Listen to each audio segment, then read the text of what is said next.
भाग 2 में हमने देखा कि कैसे शिवा ने अपने कबीले के विध्वंस के बाद युद्ध का संकल्प लिया।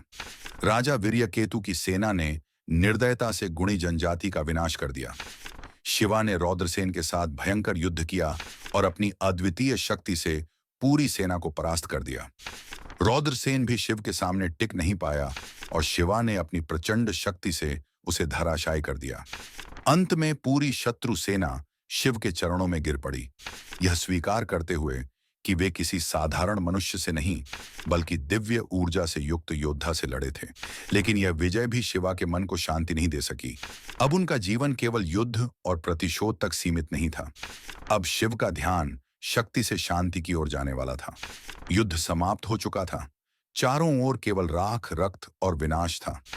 शिव बीच युद्ध भूमि में खड़े थे, परंतु अब उनकी आंखों में क्रोध नहीं, शून्यता थी। उनका मन विचलित था। मैंने अपने लोगों का बदला लिया, फिर भी शांति क्यों नहीं? क्या मेरा अस्तित्व केवल विनाश के लिए है?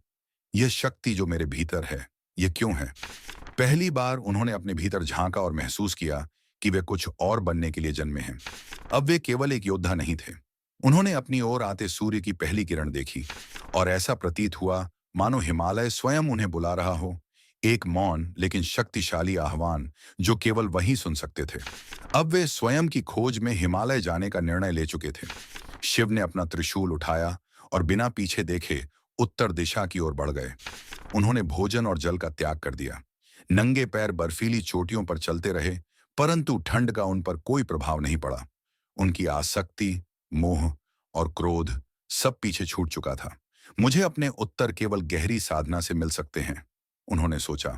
हिमालय की बर्फीली हवाओं ने उनका स्वागत किया, जैसे यह स्थान हमेशा से उनकी प्रतीक्षा कर रहा था।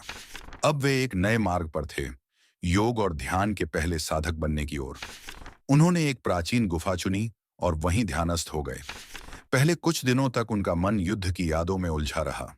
गुणी जनजाति का विनाश, रौद्रसेन की पराजय, उनका क्रोध और शक्ति, परंतु धीरे धीरे उनका ध्यान गहरा होता गया। अब वे केवल अपनी सांसों को सुन पा रहे थे। कुछ ही महीनों में उन्होंने अपनी आंतरिक ऊर्जा को जागृत करना शुरू कर दिया। शरीर निष्क्रिय, लेकिन मन पूरे ब्रह्मांड से जुड़ रहा था। अब वे केवल ध्यानस्थ नहीं थे, वे ब्रह्मांडीय ऊर्जा के साथ एक होने लगे थे। वे धीरे धीरे स्वयं को समझने लगे कि वे केवल शरीर नहीं बल्कि कुछ और हैं। उन्होंने योग की गहरी अवस्था में प्रवेश किया। जब शिव की तपस्या गहरी होने लगी तो यह पूरे ब्रह्मांड में महसूस की जाने लगी। स्वर्ग में देवताओं के बीच हलचल मच गई।